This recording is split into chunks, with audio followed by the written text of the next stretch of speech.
Diba? Sabi mo, walang dumi. Ang tawag yan? Carbon. Carbon. Ayan. Ang linis oh. Grabe. Kaya pala bigla na lang Mamatay-matay. hindi mamatay o kaya tapos bigla na lang dumidire-diretso ka. Magpalinis kayo ng mga carbon nyo. Throttle body yan. Yung mekaniko natin, si Alex.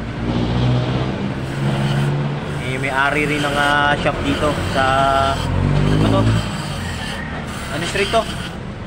M de la Puente. M de la Puente. Diba? Yan. Yung motor natin. Kala ko ba malinis? Oh, grabe oh. Yan. Nakita nyo yan.